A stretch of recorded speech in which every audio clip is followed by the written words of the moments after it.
ओम नमः शिवाय. श्री सद्गुरुनाथ महाराज की जय. परमपूज्य गुरुदेवता श्री कलावती माता की जय.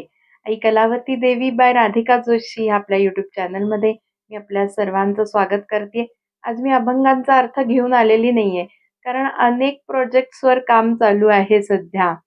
आणि मग अभंगांच्या अर्थासाठी सुद्धा खूप डेडिकेशन लागतं, अभ्यासाला खूप वेळ लागतो.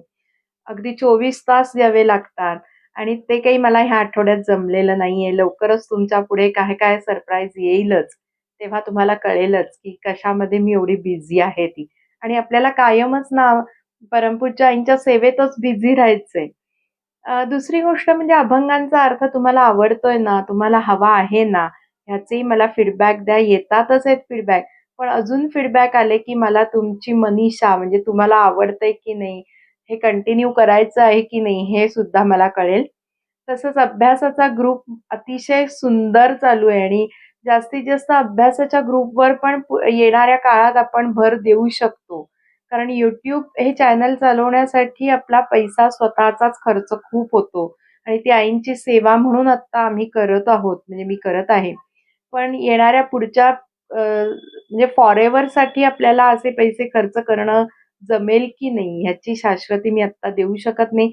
त्यामुळे तुम्हाला जर माझा अनुभव कथन ऐकायचा असेल, गुरुबोध ऐकायचा असेल, परमपूज्य आईंना अजून जवळून समजून घ्यायचं असेल, तर तुम्ही सगळ्यांनी मला वाटतं WhatsAppचा जो ऑनलाईन अभ्यास ग्रुप आहे, त्यामध्ये ॲड व्हा.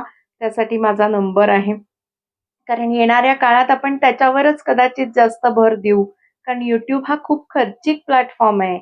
YouTubeच्या काही टर्म्स एंड कंडिशन्स असतात. त्या फॉलो केल्याशिवाय ते आपला व्हिडिओ सगळीकडे व्हायरल करत नाहीत आणि त्यासाठी पैसा द्यावाच लागतो आणि सध्या मी तो भार एकटीनेच उचलत आहे.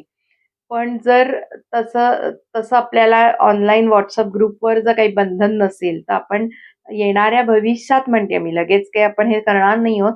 पण कदाचित त्या ग्रुपचाच आपण जास्तीत जास्त वापर करून घेऊ शकतो. यासाठी तुम्ही सगळ्यांनी त्या ग्रुपवर येणं आवश्यक आहे आणि तरच तुम्हाला परमपूज्य आईंचा बोध ऐकता येईल.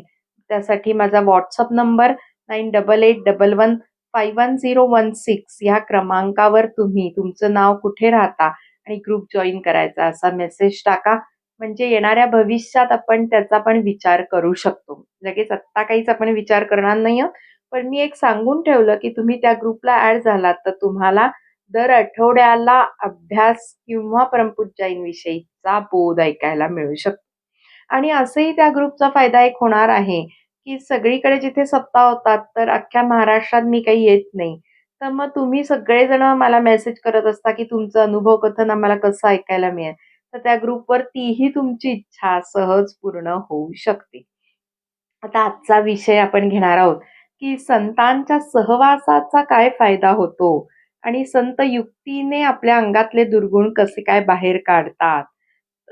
आत्ता परमार्थाची पहिली पायरी म्हणजे शरणागती, म्हणजे नम्रता आणि आपला सगळ्यांचा अहंकार जास्त असल्यामुळे परमार्थातला तो मोठा अडथळा ठरतो.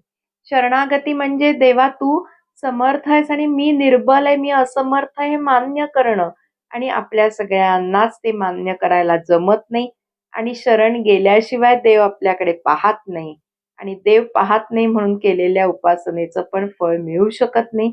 मग उपासनेचं मेन उद्दिष्ट म्हणजे अहंकार जाणं, म्हणजे दुर्गुण जाणं आणि अहंकार जाऊन जेव्हा शरणागती होते, तेव्हा एका क्षणार्धात देव येतो धावत. हे उदाहरण आत्ताच ऑनलाईन ग्रुप अभ्यासावर आपण नामस्मरणाच्या 5व्या अध्यायात म्हणजे त्या भागात आपण बघितलेलं आहे. मग संत सहवासामध्ये हे सगळं कसं काय सहज होतं, त्यासाठी काहीही जास्तीचा प्रयत्न करावा लागत नाही. त्यामुळे ते एक उदाहरण माझ्या आईचं, कैलासवासी मंदाताई मराठे यांचं उदाहरण आज आपण बघणार आहोत. माहेरचं आडनाव मराठे, सासरचं जोशी, नाहीतर परत कन्फ्युजनमध्ये ते प्रश्न विचाराल. आपल्याला त्या प्रश्नांपेक्षा त्यातनं बोध काय घ्यायचा हे आपण बघणार. आता माझी आई अगदी 10 वर्षाची असतानापासून परमपूज्याईंच्या इथे सेवेला होती. तिला 500 अभंग परमपूज्याईंनी स्वतः शिकवलेले आहेत हां. कारण ह्या अभंगांच्या चाली बदलल्यामुळे आता सगळ्यांना वाटतं, की आमचे अभंग हे आम्ही चाली लावलेले आहेत. तर तसं नसून ओजी म्हणजे ओरिजिनल चाली ह्या परमपूज्य आईंनी माझ्या आईला शिकवलेल्या आहेत. 15 दिवसात 500 अभंग माझी आई परमपूज्य आईंकडे बेळगावला शिकलेली आहे. आणि जवळची सेवा जवळ-जवळ 2 तप म्हणजे 24 वर्ष जवळ-जवळ परमपूज्य आईंच्या जवळची सेवा माझ्या आईला मिळाली आहे. तिने कधीही हे मोठेपणाने सांगितलं नाही. ती तुमच्यासमोर कधीही प्रगट झाली नाही. आणि जो खरा आतमध्ये ज्याने मिळवलेला असतो ना, तो कधीच प्रगट होत नाही. मी नेहमी सांगते, की "जो डुबे सो बोले नहीं आणि जो बोले सो डुबे नहीं." मग तुम्ही मला सुद्धा म्हणू शकाल, की मी तुमच्यापुढे येऊन एवढी बडबड करते म्हणजे मी अजून आतमध्ये शिरलेली नाहीये. आणि अशी आहे माझी आई कधीही मोठेपणा न मिरवणारी. तर तिच्यातला तो मोठेपणा, अहंकार परमपूज्य आईनी कसा दूर केला होता, त्याचीच आज आपण गोष्ट बघणार आहोत. सहवासाने काही कामं अतिशय सुलभ होतात आणि आत्ता आपल्याला सहवास मिळत नाही याच्यासाठी खंत करायची गरज नाहीये. परमपूज्य आईंनी जो काही बोध त्यांच्या वाङ्मयात, प्रवचनात सांगितलाय, तो बर-हुकूम पाळणं म्हणजे सहवास आणि त्या सहवासांनी सुद्धा आपले दुर्गुण जाऊ शकतात. तर झालं असं अ, तुम्हाला माहिती आहे की माझे आजोबा कट्टर नास्तिक आणि त्यांनी परमपूज्य आईंना महाराष्ट्र, कर्नाटक तुमचा प्रचार झालाच पाहिजे अशी इच्छा व्यक्त करून प्रचार कार्याची सेवा मराठी कुटुंबियांना मिळाली. आणि मग गावोगावी माझी आई आणि आजी कायम 6-6 महिने सुद्धा जायच्या प्रचारासाठी. पण त्याच्यातच परमपूज्य आई माझ्या आईला भजन शिकवायला सुद्धा गावोगावी पाठवायच्या. आणि बेळगाव जवळच काही गावांमध्ये 2-3 महिने सलग भजन शिकवायला पाठवलेलं असताना बेळगाव जवळच होती म्हणून आई काय केली, की ठाण्याला जायच्या आधी परमपूज्य आईंच्याकडे गेली बेळगावला त्यांचं दर्शन घेतलं.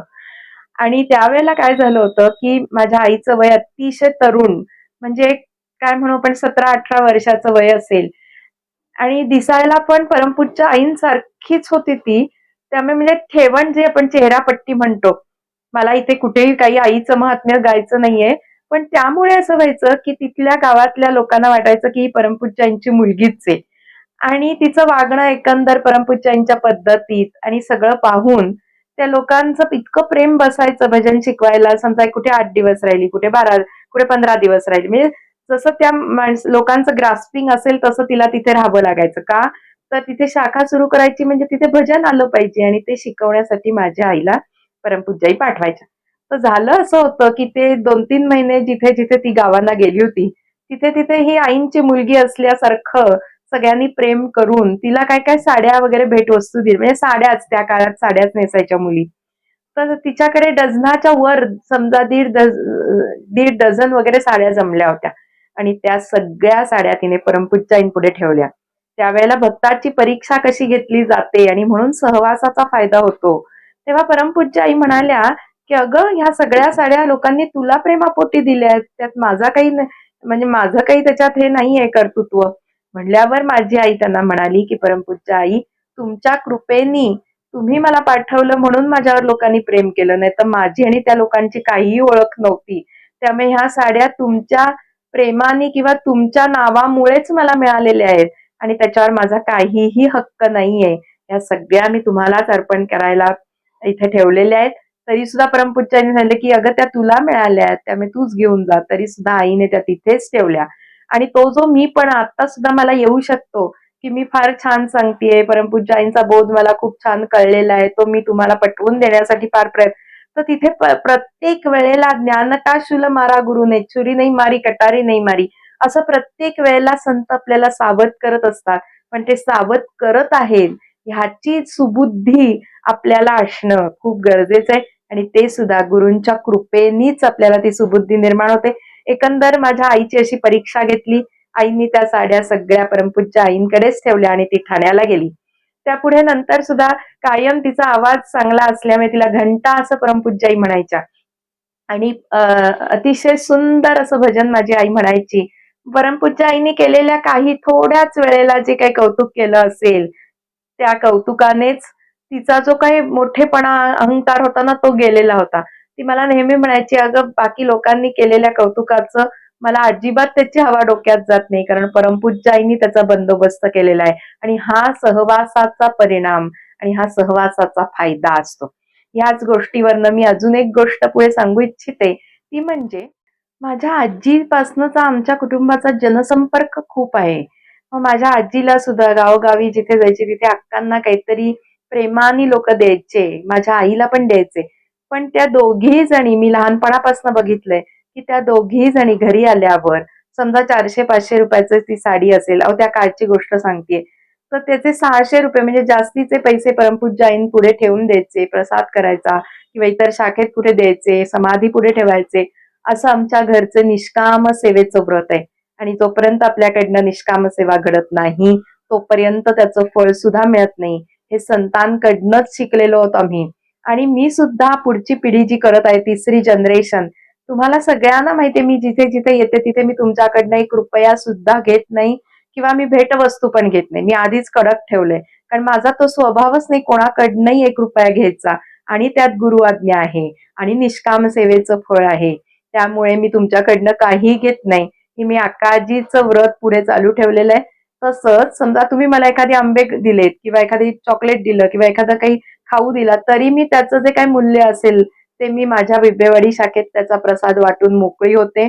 म्हणजे मी कोणाच्याही मिंदेगिरी नाही, जिथे चुकतं तिथेही मला सांगता येतं आणि निष्काम सेवेचं फळ हे 100% मिळतं. आणि अशी सेवा आमच्या कुटुंबानी आज 50-60 वर्ष केलेली आहे आणि त्यामुळे सगळ्यांचं कल्याण झालेलं आहे. आणि तुम्ही सुद्धा तुमच्या शाखेत असंच परमपूज्य आईंच्या आज्ञेनेच जर वागलात, तर आपल्याला केलेल्या सेवेचं फळ मिळेल. तसंच सगुण सहवासामध्ये आपले दुर्गुण जाण्यासाठी, आपोआप जाण्यासाठी संत कशी काळजी घेतात, ही गोष्टही आपण आता ह्या प्रसंगावरनं बघितली. आणि असेच आपले दुर्गुण सुद्धा जास्तीत जास्त जाण्यासाठी त्यांच्या वाङ्मयीन मूर्तीच्या रूपाने संत आपल्याला जो बोध करू इच्छितात, त्याचं पालन, काटेकोरपणे पालन, चिंतन, मनन, अभ्यास आपण ह्यापुढे करूयात. आणि आपल्या सगळ्यांना सुद्धा दुर्गुण मुक्त व्हायची इच्छा ही आईंना सांगूयात आणि त्याप्रमाणे त्यांनी आपल्यावर कृपा करावी आणि आपल्या सगळ्यांकडनं परमपूज्य आईंना आवडेल असं वागणं घडावं, अशी आपण त्यांच्या चरणी प्रार्थना करूया. धन्यवाद. ओम नमः शिवाय.